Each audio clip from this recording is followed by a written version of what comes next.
আসসালামু আলাইকুম ওয়া রাহমাতুল্লাহ। প্রিয় দর্শক, নবীজি সাল্লাল্লাহু আলাইহি ওয়াসাল্লামের দেওয়া 20টি আমলের মধ্য থেকে ইতিমধ্যে প্রথম পর্বে আপনাদেরকে জানিয়ে দিয়েছি 10টি আমল সম্পর্কে, আর দ্বিতীয় পর্বের আজকের ভিডিওতে আমি আপনাদেরকে বাকি 10টি আমলের সাথে পরিচয় করিয়ে দিব ইনশাআল্লাহ। ইনশাআল্লাহ এই আমলগুলো যদি আপনি করেন, আপনি দুনিয়াতে অনেক লাভবান হবেন, অনেক কল্যাণ হবে এবং পরকালের জিন্দেগিতেও আপনি এর ফল ভোগ করতে পারবেন। সুবহানাল্লাহ। এত সুন্দর, এত ফজিলতপূর্ণ এই আমলগুলো হবে, আপনি সেই আমলগুলো জানলে অবাক হয়ে যাবেন। খুবই ছোট আমল। তাহলে চলুন একে একে প্রত্যেকটি আমলের সাথে আপনাদেরকে পরিচয় করিয়ে দেই। তাহলে প্রিয় দর্শক, দ্বিতীয় পর্বের 10টি আমলের মধ্য থেকে সর্বপ্রথম নম্বর আমলটি হল নম্বর 11, আমলের নিয়ত করা। অর্থাৎ আমলের নিয়ত করলেও সমান সওয়াব পাওয়া যায়। রাসূল সাল্লাল্লাহু আলাইহি ওয়াসাল্লাম ইরশাদ করেন, যদি কোনো ব্যক্তি রাতে শোয়ার সময় এই নিয়ত করে যে সে রাতে উঠে নামাজ পড়বে, কিন্তু প্রচন্ড ঘুমের কারণে সকাল হয়ে যায়, তাহলে সে তার নিয়ত অনুযায়ী নামাজের সমপরিমাণ সওয়াব পেয়ে যাবে। আর ঘুমটা হবে আল্লাহর পক্ষ থেকে তার জন্য সদকা স্বরূপ। সে ঘুমের কারণেও নেকি পেয়ে যাবে। সুবহানাল্লাহ। এছাড়াও আপনি যে কোনো একটি ভালো নিয়ত করলেন, আল্লাহ তাআলা সাথে সাথে ফেরেশতাদেরকে বলেন, ও আমার ফেরেশতারা, আমার বান্দার আমলনামায় নিয়তের উসিলায় তাড়াতাড়ি এই সমপরিমাণ সওয়াব দিয়ে দাও। সুবহানাল্লাহ, আল্লাহু আকবার। আশা করি প্রিয় দর্শক বুঝতে পেরেছেন। তারপরে 12 নম্বর আমল, অসুস্থ রোগীকে দেখতে যাওয়া। রোগী দেখার মধ্যে সওয়াব নিহিত রয়েছে। রাসূল সাল্লাল্লাহু আলাইহি ওয়াসাল্লাম ইরশাদ করেন, যে ব্যক্তি কোনো মুসলিম ভাইয়ের খোঁজ খবর নেয়, রোগীর খোঁজ খবর নেয়, আল্লাহ রাব্বুল আলামিনের 70,000 ফেরেশতাকে তার মাগফিরতের দোয়ায় নিযুক্ত করে দেন। সে দিনের যে সময়ই তা করবে, ফেরেশতারা সন্ধ্যা পর্যন্ত তার জন্য দোয়া করবে। আর রাতের যে সময়ই করবে, ফেরেশতারা ফজর পর্যন্ত তার জন্য দোয়া করবে। মুসনাদে আহমদ শরীফের হাদিস।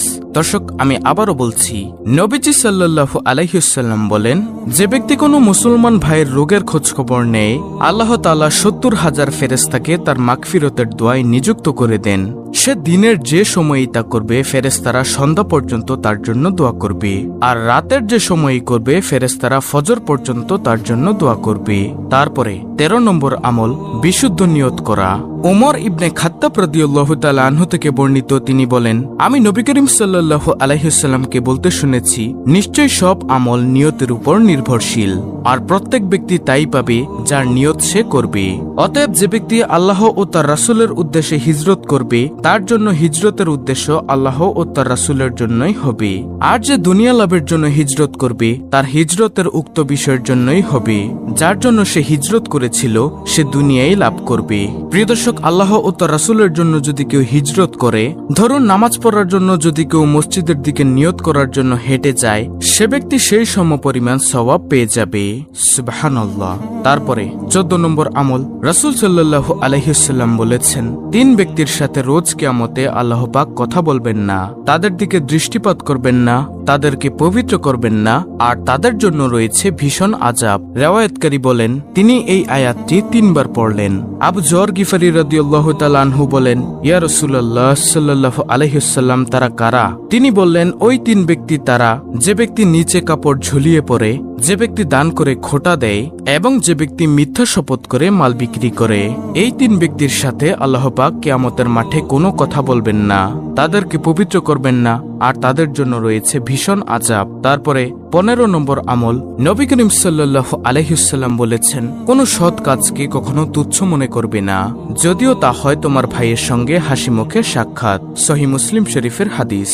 কারণ এই ধরনের সহজ আমলের মধ্যে অনেক সময় নিহিত থাকে অনেক প্রাপ্তি ও পুরস্কার। প্রিয় দর্শক, হাদিস শরীফে এমন অনেক আমলের বর্ণনা পাওয়া যায় যা করতে সহজ, কিন্তু এর বিশাল প্রাপ্তি ও পুরস্কারের কথা নবী করিম সাল্লাল্লাহু আলাইহি ওয়াসাল্লাম ঘোষণা করেছেন।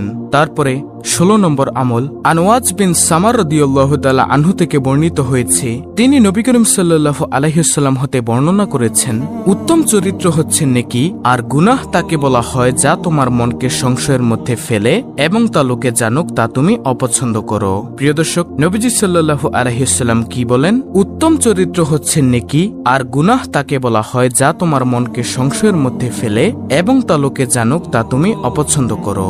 আশা করি বুঝতে পেরেছেন। তারপরে 17 নম্বর আমল, আল্লাহ রাসূল সাল্লাল্লাহু আলাইহি ওয়াসাল্লাম বলেছেন, যে ব্যক্তি জুম্মার দিন জানাবাত গোসলের ন্যায় গোসল করে এবং সালাতের জন্য আগমন করে সে যেন একটি ওট কুরবানি করল। যে ব্যক্তি দ্বিতীয় পর্যায়ে আগমন করে সে যেন একটি গাভী কুরবানি করল। যে ব্যক্তি তৃতীয় পর্যায়ে আগমন করে সে যেন একটি শিং বিশিষ্ট দুম্বা কুরবানি করল। চতুর্থ পর্যায়ে যে আগমন করল সে যেন একটি মুরগি কুরবানি করল। পঞ্চম পর্যায়ে যে আগমন করল সে যেন একটি ডিম কুরবানি করল। ইমাম যখন খুতবা দেওয়ার জন্য বের হন, অর্থাৎ তার রুম থেকে যখন বের হয়ে মসজিদের দিকে আসেন, তখন ফেরেশতাগণ জিকির শ্রবণের জন্য উপস্থিত হয়ে থাকেন সেই মজমায়। সহিহ বুখারী শরীফের হাদিস। তারপরে 18 নম্বর আমল, রাসূল সাল্লাল্লাহু আলাইহি ওয়াসাল্লাম বলেন, অন্ধকারের মধ্যে যারা মসজিদে বেশি যাতায়াত করে কিয়ামতের দিনের জন্য তাহাদের পূর্ণ নূরের সুসংবাদ দাও। সুবহানাল্লাহ। এখন প্রশ্ন হলো, নবী করিম সাল্লাল্লাহু আলাইহি ওয়াসাল্লাম হাসরের ময়দানে তার খাঁটি উম্মতদেরকে কিভাবে চিনবেন? আম্মাজান আয়েশা রাদিয়াল্লাহু তাআলা আনহা বলেন, ও নবী, হাসরের ময়দানে তো আপনার কোটি কোটি উম্মত হবে, এর থেকে আপনি কিভাবে আপনার নেককার উম্মতদেরকে বাছাই করবেন? তখন নবী করিম সাল্লাল্লাহু আলাইহি ওয়াসাল্লাম বলেন, ও আয়েশা, শোনো, আমার ওই খাঁটি উম্মতের সারা শরীর থেকে, অজুর অঙ্গগুলো থেকে নূরের ফুলকি বের হতে থাকবে। সেই নূর দেখে দেখে আমি আমার উম্মতদেরকে সাথে নিয়ে জান্নাতে চলে যাব। সুবহানাল্লাহ, আল্লাহু আকবার। তারপরে 19 নম্বর আমলটি হলো, আবু হুরায়রা রাদিয়াল্লাহু তাআলা আনহু থেকে বর্ণিত, রাসূলুল্লাহ সাল্লাল্লাহু আলাইহি ওয়াসাল্লাম বলেন, যখন কোনো বান্দা অন্তরে ইখলাসের সহিত লা ইলাহা ইল্লাল্লাহ বলে, তখন এই কালেমার জন্য নিশ্চিত রূপে আসমানের দরজাসমূহ খুলে দেওয়া হয়। এমনকি এই কালেমা সোজা আরশ পর্যন্ত পৌঁছে যায়, অর্থাৎ সাথে সাথে কবুল হয়ে যায়। তবে শর্ত হলো, যদি এই কালেমা পাঠকারী কবিরা গুনাহ থেকে বেঁচে থাকে। সুবহানাল্লাহ। তিরমিজি শরীফের হাদিস। তারপরে প্রিয় দর্শক, সর্বশেষ নম্বর আমলটি হলো, ভালো কাজ মন্দ কাজকে মুছে দেয়। আবু জুন বিন জুনাদাহ এবং আবু আব্দুর রহমান মুয়াজ বিন জাবাল রাদিয়াল্লাহু তাআলা আনহু থেকে বর্ণিত আছে, রাসূল সাল্লাল্লাহু আলাইহি ওয়াসাল্লাম বলেছেন, তুমি যেখানে যে অবস্থায় থাকো না কেন আল্লাহকে ভয় করো এবং প্রত্যেক মন্দ কাজের পর ভালো কাজ করো, যা তাকে মুছে দিবে, আর মানুষের সঙ্গে ভালো ব্যবহার করো। তিরমিজি শরীফের হাদিস।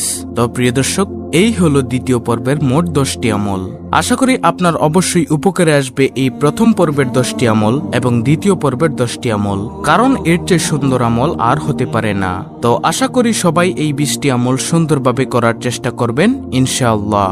অত্যন্ত গুরুত্বপূর্ণ একটি ভিডিওটি ভালো লাগলে অবশ্যই চ্যানেলটিকে সাবস্ক্রাইব করে পাশে থাকা বেল বাটন অল বাজিয়ে দিবেন। ভিডিওটিতে একটি লাইক দিবেন এবং কমেন্টে আমিন লিখবেন এবং অন্য মুসলিম ভাই বোনদের কাছে ভিডিওটি শেয়ার করে দিবেন, যেন তারাও দেখে শিখে এই 20টি আমল করতে পারে।